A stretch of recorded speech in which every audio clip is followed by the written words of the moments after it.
You're witnessing the alarm cry of the Madagascan Indri, warning others of approaching predators. Yet all of Madagascar's 32 species of lemurs, like the black and white rough lemur here, face an even bigger threat as slash and burn farming wipes out most of their habitat. We're about to show you all of that, the marvels and the madness of Madagascar, as we explore this Garden of Eden from one end to the other. Madagascar was once part of Africa, having sheared off and shifted east in the Great Continental Drift some 165 million years ago. In isolation from the rest of the world, what evolved was a fascinating primate known as the lemur. Other equally as intriguing creatures have evolved here as well. Our quest to find these unique animals will take us from the far north to the far south of this, the world's fourth largest island. On the way, we'll encounter the dancing lemurs,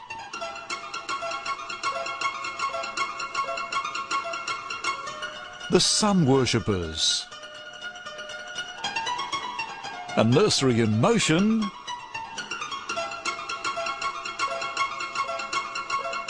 and the breakfast bandits.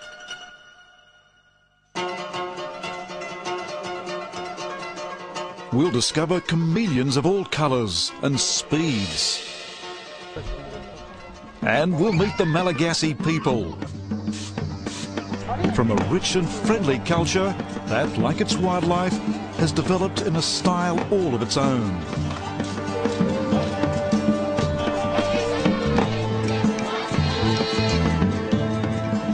Join us now as we travel with Adventure Associates to discover the marvels of Madagascar.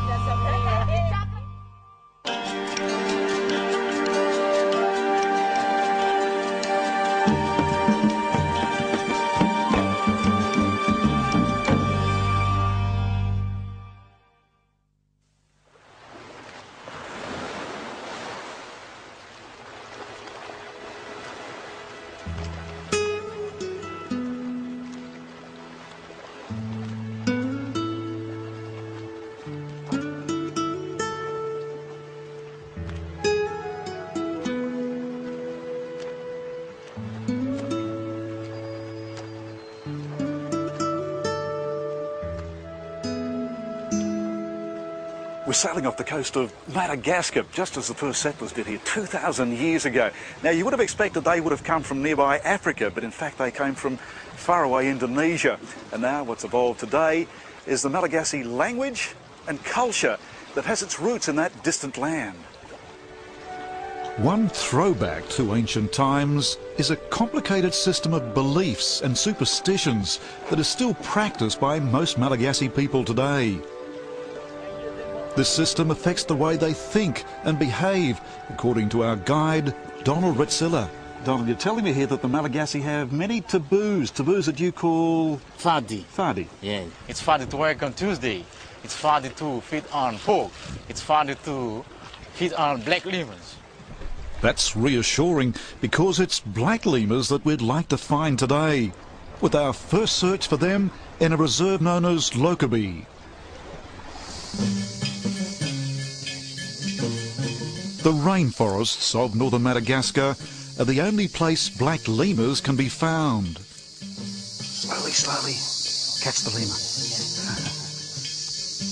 And there, high in the canopy, we spot our first one.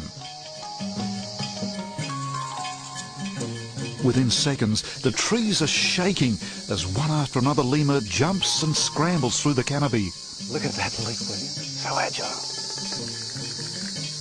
In fact, they've been known to jump as far as 10 metres.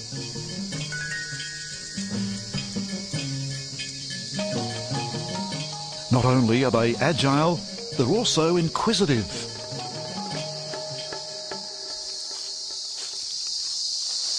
Young male lemur coming down towards us now. Now, he doesn't seem frightened. We know it's a male because its fur is black. The females we spot soon after, their fur a rich shade of chestnut. While these black lemurs come very close, Donald promises even more intimate encounters shortly on a neighbouring island. En route, we meet another inhabitant of the Madagascan forests. Bonjour, bonjour. What have we got there?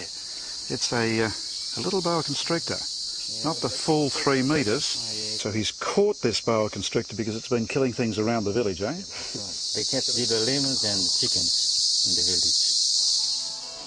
To save the lemurs and chickens, the boa is released well away from the village.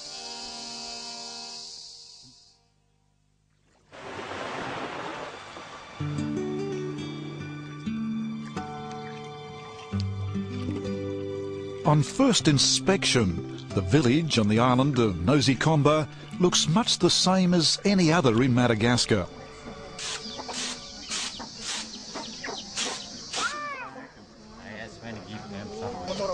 The difference, as our self-appointed village guide Eric shows us, are the semi-tame lemurs that descend from the rainforest every morning.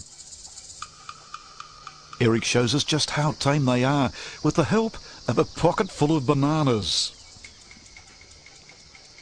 What's distinctive about these black lemurs are the flamboyant tufts of white hair on their ears.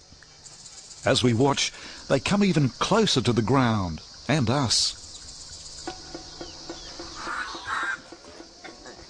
Well, here's a real opportunity of to see how tame they are. They're everywhere. Yeah. In the bougainvillea, my goodness.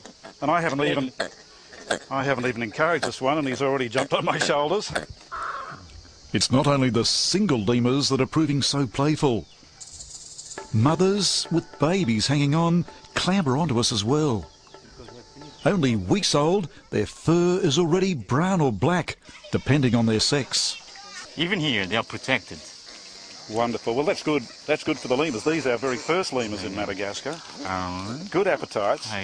Very friendly. Sometimes they're too friendly. Take it easy, don't. Gee, they really get quite savage. Whew. They do. Their claws come out. Their teeth go in. You have to be very cautious. Very cautious. You can draw blood here, so... Later, the lemurs become even bolder, scampering through and over the thatched huts. While they're endangered elsewhere, the black lemurs of Nosy Comba at least are flourishing, thanks to that Madagascan taboo of whādi.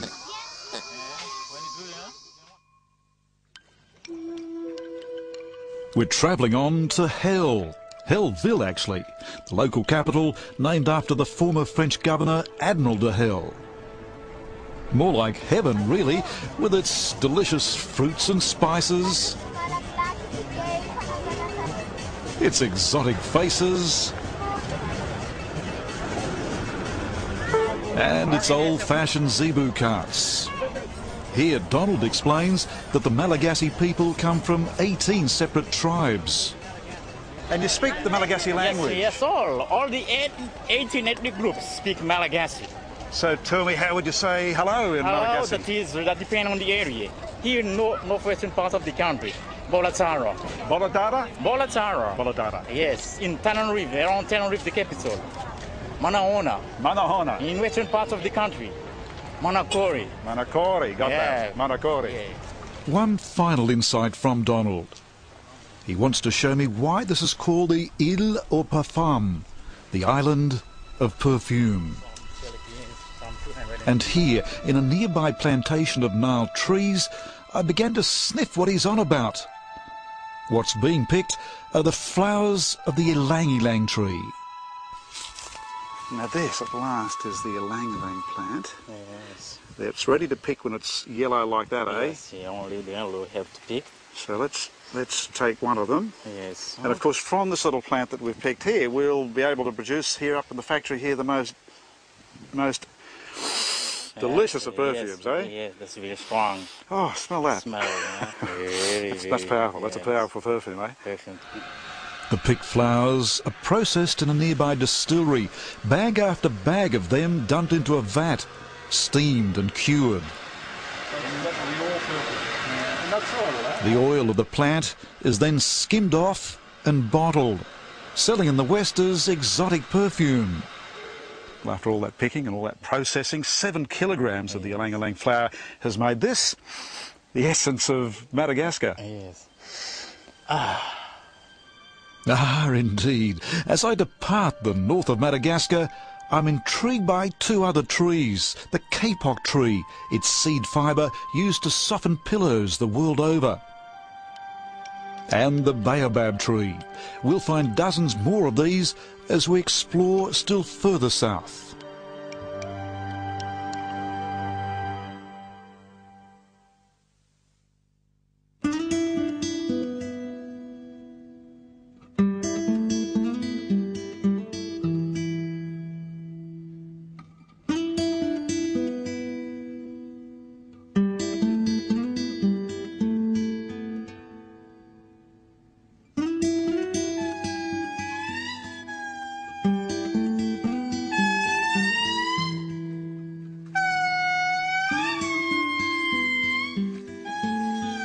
Hear that? That's the evocative early morning territorial call of the Indri. Now that's Madagascar's largest and most elusive lemur. And as we're about to discover, it's one thing to hear them, quite another to see them. Let's try. A good guide, one with sharp eyes and ears and a depth of local knowledge, is what we need to find these elusive Indris. So the female Seraphim gives birth now. Jetatombo is our man.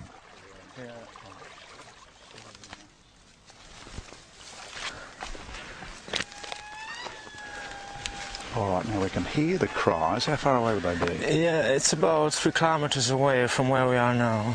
So it's loud, Yeah. but there's still some distance. Yeah, They've got to be that's- quiet too. Yeah, it's the best time to come out because in the afternoon, forget them. They sleep on the treetops, you know. Closer and closer we stalk until Seraphim makes a sighting.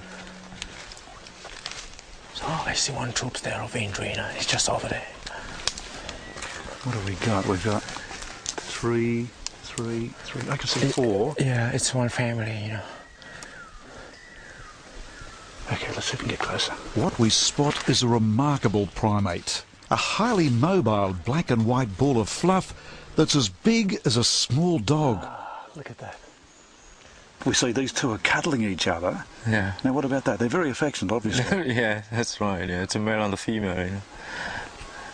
So if that's the male and the female, what are the other 2? Are they their offspring? It's the offspring, yeah. Okay, so it's a family. Yeah. Mother and father. Father and the offspring, yeah.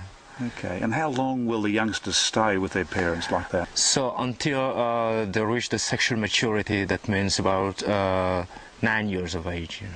And then what, they'll start their own troop? Then they start their own troop, yeah. Here around Andasibi, there are some 60 family groups like this. Now at this time of the morning we're seeing them very active. Yeah, very active. It's feeding time now, you know. And they're eating, obviously eating leaves, but you Yeah. tell me they eat the leaves of some, what, 23 different Yeah, species? 25, yeah, different species of leaves a day. Now why is that? Why do they need so many different types of leaves? Yeah, that's their diet, vegetarian, you know. That diet of leaves is also their only source of water. Not only don't they drink, they have virtually no tail and instead use their powerful hind legs to leap long distances. They can leap up to 10 meters, you know. Quite remarkable. They leap from Yeah. one tree to another tree to another yeah. tree. They call it brachiating, don't they? They search for leaves, you know. Now we're watching them leap away from us here. We better move on. Come on, let's follow. Okay, they've jumped over here. They're calling.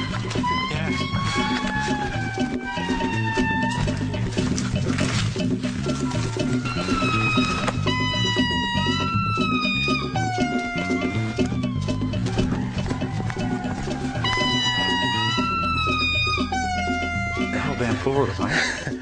And they don't seem frightened by us at all. Yeah, the calling, you know, it's a communication calling. So that's the communication call. Then, while we're watching this signal, the Indris launch into a far more dramatic cry.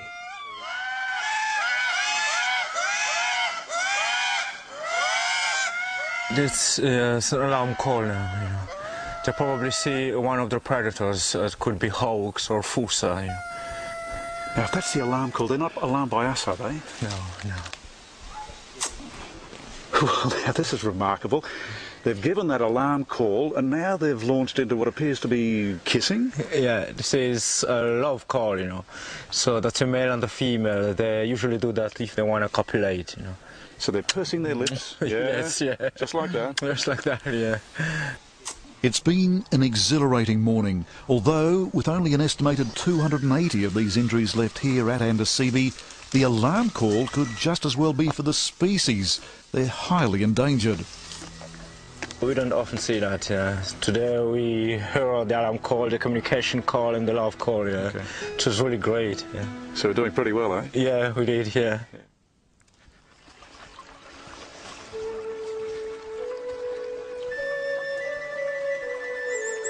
The rainforests of Andasibe are rich in other unique creatures as well.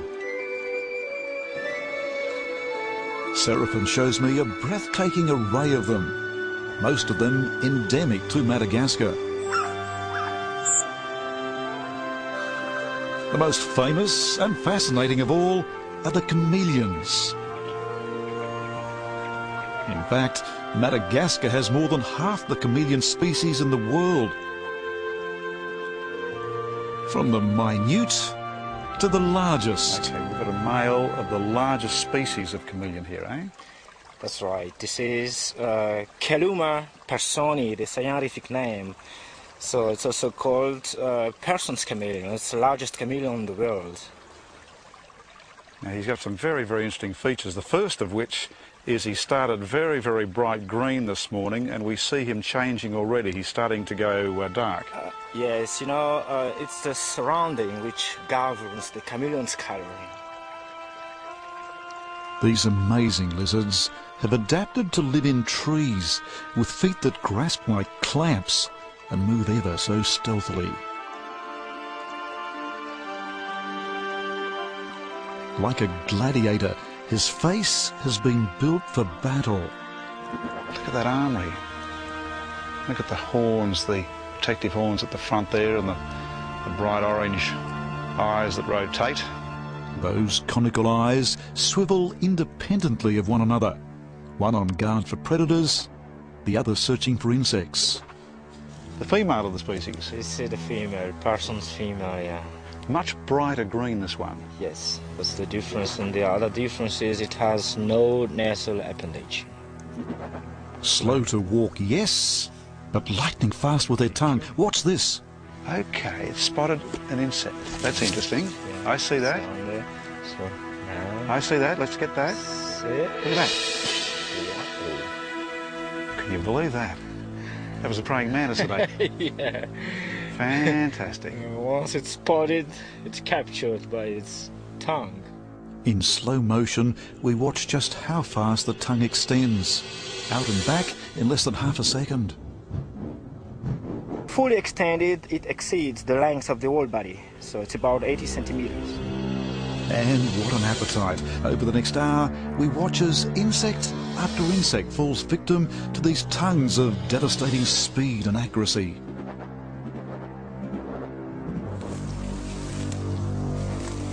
Okay, Seraphin, well, that was a very special experience. And now for another one here at Andasibe with these black and white rough lemurs. Black and white property. These are stunning lookers with that collar of fluffed white fur.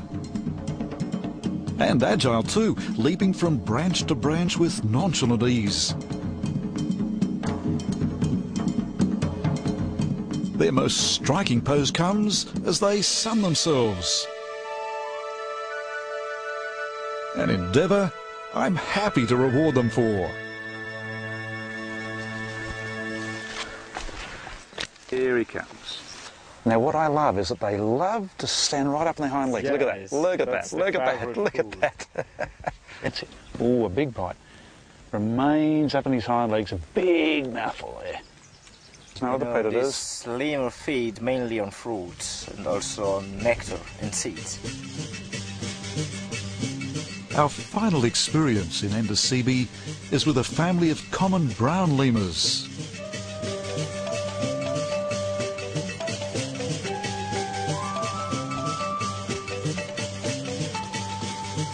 First, I meet an adult male.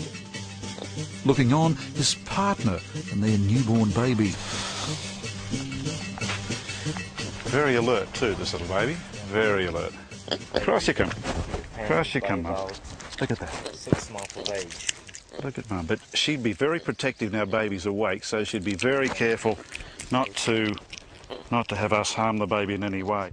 Tell us about the brown lemur. So brown lemur is very common here in Madagascar. And you say the female brown lemur is more dominant than the male. Yeah, this is like all the lemurs, you know.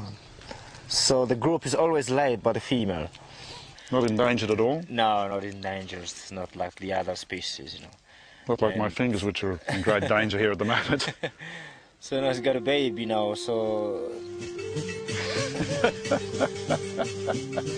Up close and personal. It's been a thrilling experience, a taste of even richer lemur encounters ahead.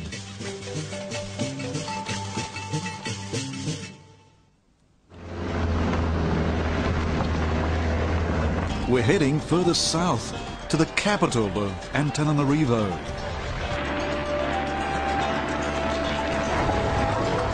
This is a day-long road trip, rich in glimpses of the Madagascan way of life. It's wash day, and whole families gathered riverside for communal scrubbing. Enterprising teenagers sell honey from discarded whiskey jars. Okay, how much is this?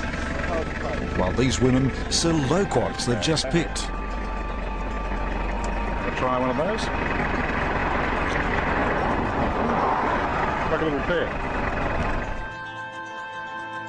The Madagascan countryside exudes a tropical lushness, although regrettably large parts of it have been scarred by overzealous farmers and loggers. Well, this is so typical of what's happening here in Madagascar. 80% of this countryside has been cleared either by loggers like this or slash and burn farmers. In fact, every year 1/3 of this country is burned by farmers. Such ruthless clearing of land is having an impact on the very creatures that makes Madagascar so special. In the old days, there were 50 species of lemurs in Madagascar. Now only about 32 left. So this is just one example to show you how bad this deforestation is in Madagascar.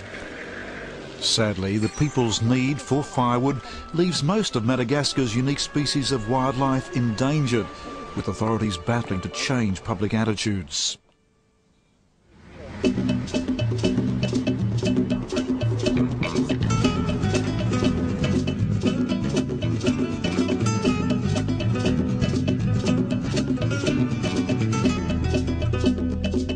Two centuries ago, Madagascar had a royal family, with their palace at Ambohumunga still guarded by a gigantic stone.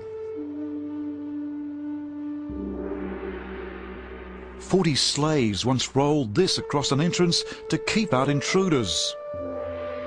The palace walls were constructed using egg whites as cement, and various queens used this building as their retreat, while the king slept in a simple timber shed known as the Bavato. It's become a place of pilgrimage, although we found the crowds preferred the nearby markets. On sale here, a collection of dried plants the Malagasy use to cure a range of ailments.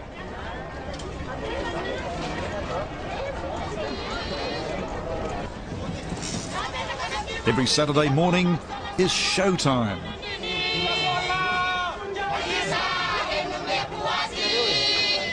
It's a forum for groups of Malagasy musicians and dancers.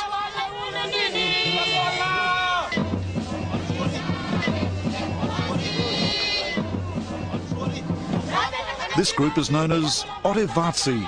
Their music a combination of drums, piano accordion and a tin shaker, the karadetska.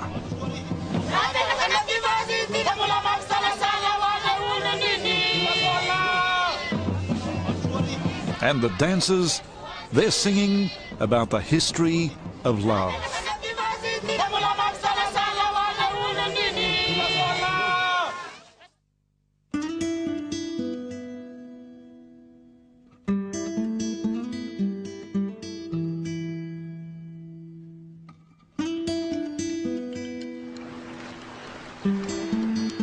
vast waters of the Indian Ocean surrounding Madagascar are one of the most fertile fishing grounds in the world.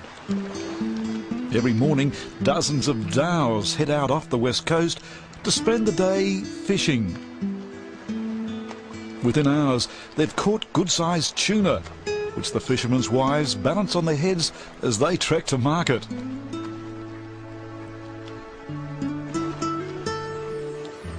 It's here that I meet my new guide, Francois Bahako. Bienvenue à Morondava. Welcome to Morondava. Great. Bienvenue. If it's foot power the locals use, then so should we, Francois insists. And so off we head inland, surrounded by all the sights and sounds of a bustling Madagascan thoroughfare.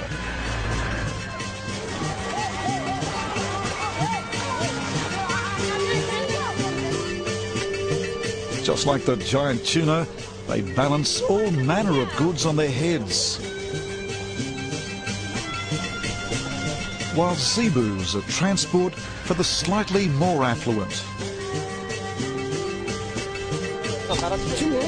Hitchhikers are always welcome.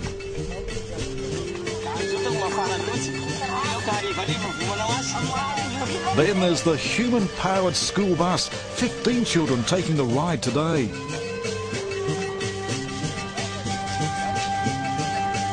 Just off the road, rice is harvested in much the same fashion as it has been for hundreds of years.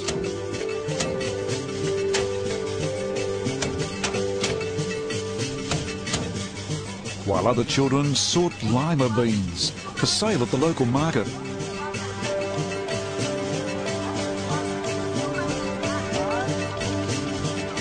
Painted faces are common too. And what a fascinating scene unfolding in front of us here. This lady's preparing some sweet potato. Yes. And she's made up with this very heavy decoration on her face. This would be from the roots of the Masudwani plant. Masudwani plant. Yeah.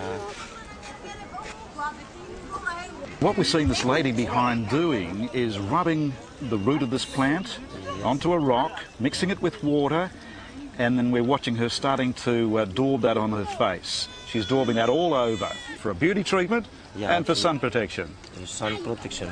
And quite common amongst the ladies here in Madagascar. As for their dead, the Malagasy erect huge tombs, just as the royal families here once did, decorating them with paintings and sacrificing as many zebus as they can afford.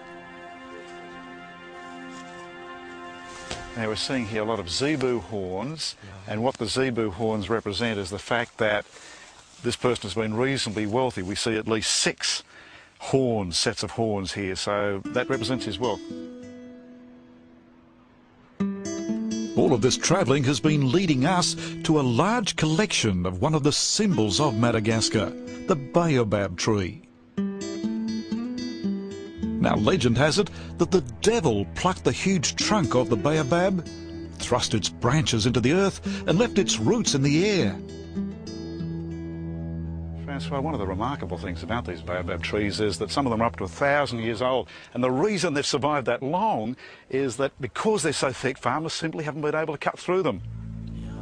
That's how they've survived. So big is the trunk, older trees store thousands of litres of water. Now, if a tree does go over, you would do what? You'd use the bark to make houses? Rope. Rope? It's a small string for mandolin. Oh, small string for mandolin, okay. Yes. Together, they make an impressive display. No more so than this line of trees, the Avenue of Baobabs.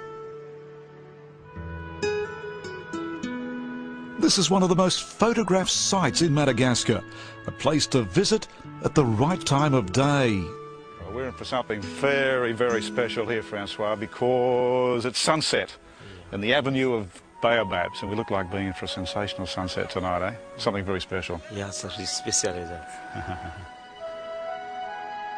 And what a photo opportunity it is. The towering baobabs, a flurry of activity as the sun slips below the horizon for yet another day.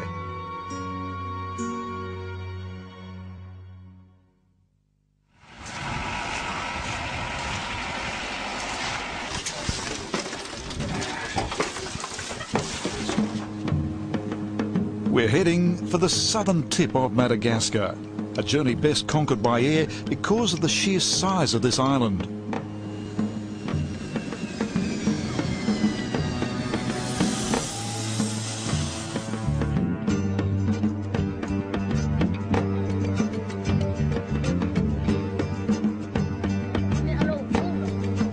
Even on the ground, there are still long distances and moving obstacles to contend with as we head for a legendary reserve, one where we hope to see several fascinating new species of lemurs.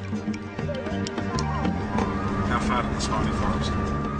Theo Zaverson will guide us to them, but first he wants to show us some most unusual vegetation.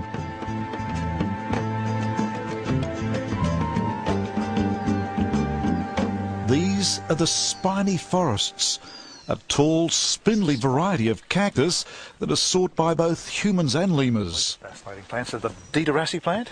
Yes, this is one of the most important trees in the dry spiny forest of Madagascar, because local people use it for making houses. And the lemurs that we're about to see like eating these as well. Yes.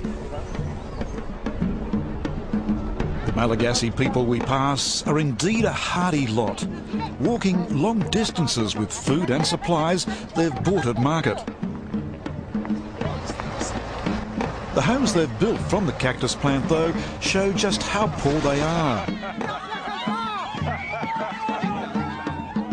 They're more like children's cubby houses, with entire families squeezing inside. So Thea, these places here would house, what, 6 to 8 people? Yeah, These little 6 dwellings. people living inside, and they cook inside, they sleep inside, they do everything inside.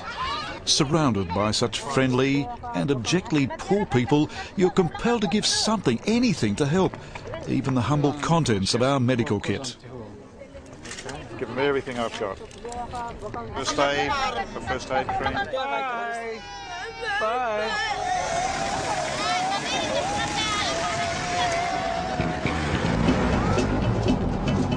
Onwards we press. Heavy rain reminding us that the wet season is fast approaching and the time for good encounters with lemurs is running short. The reserve we travel so far to explore is Barenti, where the lemurs are said to be prolific. Certainly the welcoming party is a positive sign. Well, we've arrived at a very, very special time here in Barenti. Every September, several species of lemurs here give birth, and now, 1 month later, it's like a nursery in motion. Everywhere you look, there's youngsters clinging to their mothers.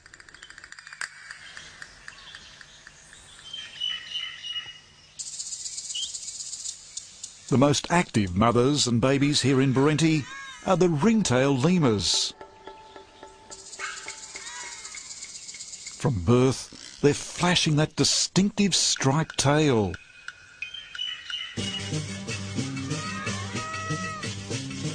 They're coming out in families, is that right? They work in the same Family troop. group. There is about 28 groups of ringtail lemur in 250 hectares here in Barenti. Where lemur numbers are dwindling elsewhere, here they're actually increasing. The population of the lemurs, like here in Barenti, is increased because the female can get a baby once a year, sometimes twins.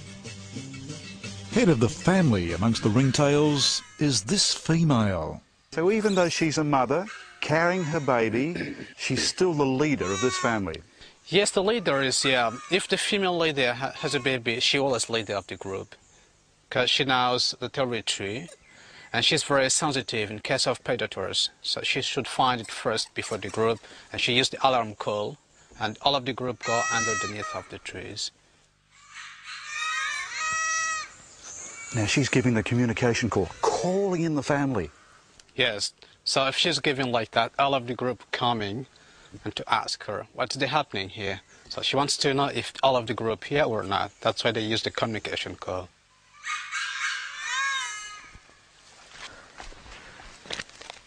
We spend the remainder of the day observing the ringtails, watching just how affectionate and caring they are with one another.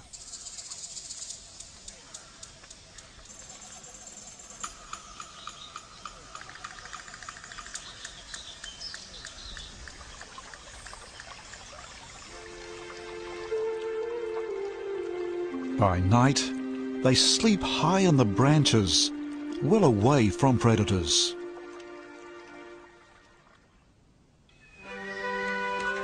But come the first rays of a new day, they strike up a very welcoming pose. Now this early morning ritual, stretching of the arms, obviously taking in the sun, eh? Yes. Getting some vitamin D from the sun. And they'll do this just after sunrise. Sometimes we'll see the whole road here covered with them for a few minutes. Mothers with babies clinging on their backs. Fathers alongside, the whole family stretched out like this. As we watch this relaxed ritual, another less friendly encounter takes place right in front of us. That's the stink fight. You can see there's some gland comes out from the wrist, through the gland, which is very stinky, because he's unhappy to see this one. That's why you see that rubbing the tail like this and through the gland to the others, and that smells very strong, which is very stinky. And if this one can smell that, move away. I'm not happy to see you. See? I see. That's right. After that sunbacon feud, what better reward than a feast? And over here we're seeing some cactus and a lemur tucking into this cactus. Yes, because you know, if the lemur get hot, sometimes they don't find the water in the forest. They eat the cactus leaves, because you know the cactus is very succulent. They can find some liquid from that leaves.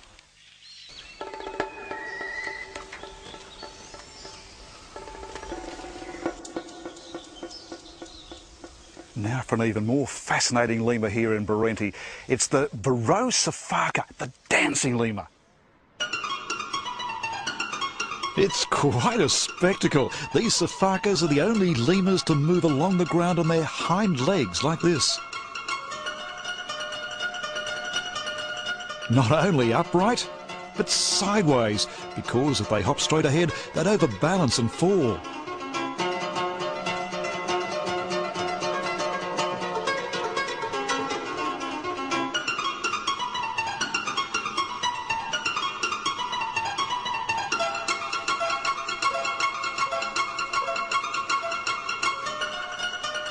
When they jump like this after 3 meters, they get tired and they tend to do like this. Okay, so it's almost like a dance. 3 steps this way, Yes. and then turn and 3 steps this way. Right. What a dance. We're compelled to follow suit. The sifaka 3-step shuffle. And off she goes. 1, 2, 3. 1, 2, 3. It's a very neat dance that she does, isn't it? 1, 2, 3. 1, 2, 3. 1, 2, 3. 1, 2, 3. Just like the ringtail lemurs, these sifakas have just given birth, with babies clinging on tight for the bouncy ride.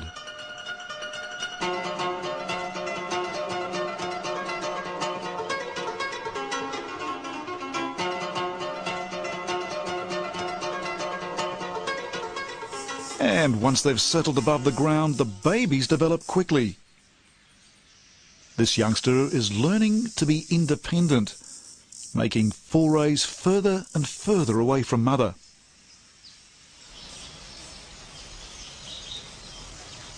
His biggest challenge is learning to leap. 3 months of this practice and he'll be off mother's back altogether. Another characteristic of sifakas is that they don't need to drink water. So they don't drink, they get their water by eating leaves, Yes, cactus plants. Yes, they eat the fresh leaves and the fresh fruit for getting water. And to reach those leaves, well, it's never too hard.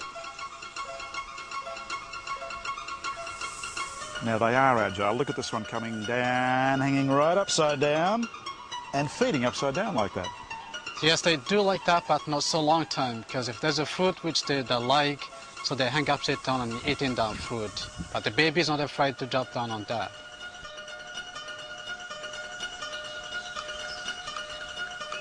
The sifakas and ringtail lemurs are not the only stars of Barenti, as we'll discover tonight. Exploring the spiny forest of Barenti at night reveals a host of creatures. An assortment of colourful frogs.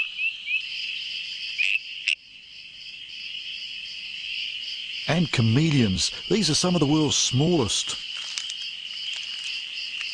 And of course, still more lemurs. This is the white-footed sportive lemurs. This is one of the night species of lemurs here in Barenti. Well, tonight we're seeing him active. We're seeing him eating what looks Eating like... the leaves of the didioracid trees. That is one of his favorite meal here. High above us, a family of siphakas. And below them... Okay, now this would be another mouse lemur, would it not? Yes, this is the grey mouse lemurs, one of the smallest primate in the world. So he lives solitary life also, and he eats insects. Looks very much like a mouse or a rat. Yes, but there is a difference. So the grey mouse lemur has the eyes, which is very big and in front of the forehead. Come the new day, we're rewarded with one final lemur encounter. Well, one has to take an enormous amount of care over breakfast. Guard your food carefully because these guys are bandits. One family in particular is very bold. Dad is first in.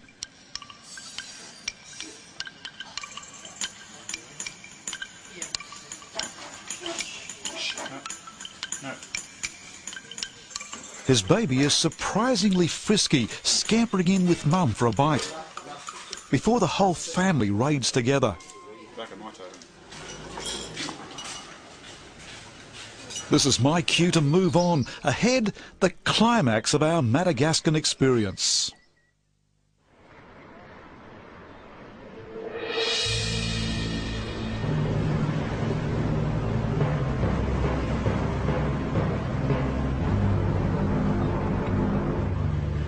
The legacy of the fierce storms that sweep in across the Indian Ocean are evident right along the southern coastline of Madagascar.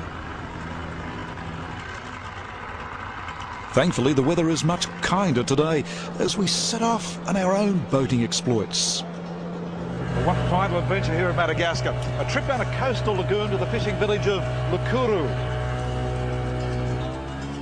Even before we get there, we meet some of its residents scouring these shallow waters.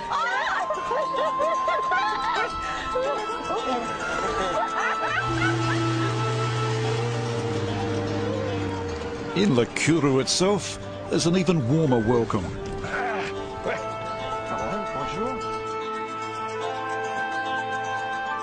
We're escorted by what seems like all of the village's children.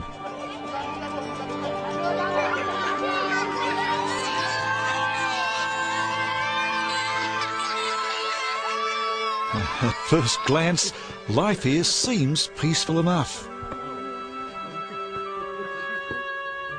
But far rowdier scenes await us.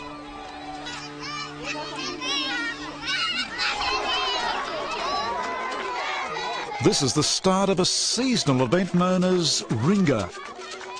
Residents of a nearby village have travelled here to challenge the locals. A circle is formed and the performance begins. The air fills with teenage voices. Backed by a 3-string Madagascan guitar and a shaker known as a kashak. Then the combatants emerge, parading around and around with their ceremonial spears. It's all meant as a celebration, staged at the end of the harvest. The contest proper begins with the two adversaries grappling one another.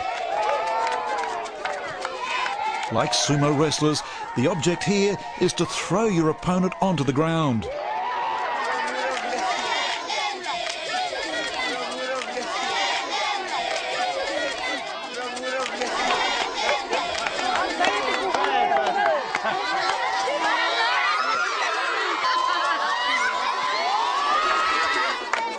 And And the highlight for the entertainers comes at the end of the wrestling, when they parade inside the circle. It's an exhilarating contest, a fitting climax to an adventure that has taken us from one end of Madagascar to the other.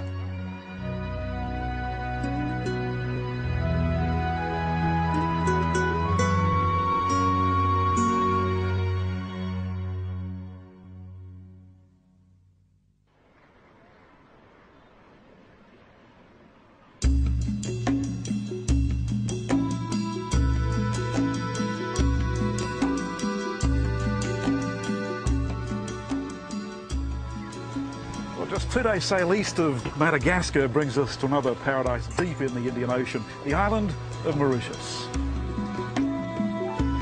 Scenically, Mauritius is alluring. Mark Twain's verdict was that Mauritius was made first, then heaven.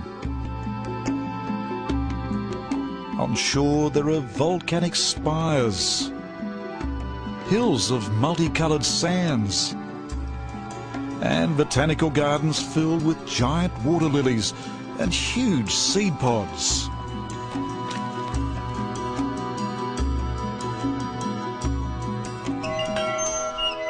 Just over 1 million people inhabit Mauritius, descendants of the French and English who've colonised this island.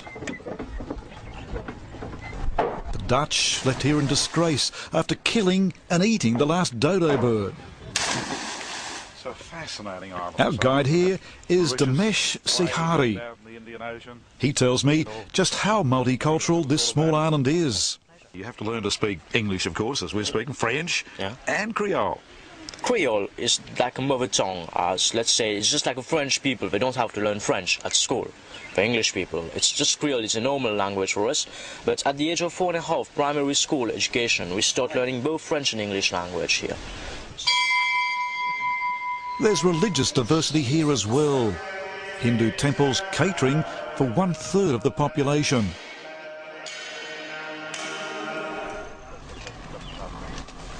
Sugar plays an important role in the economy. Vast fields of sugarcane covering the island. And they even use a zebu to pulp the cane in the time-honoured fashion. If it's wildlife that interests you, there are giant tortoise to feed.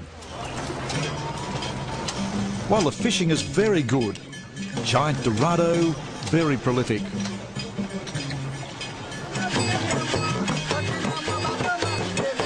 And to round off our stay, a sunset performance of the dance of Mauritius, the Sega.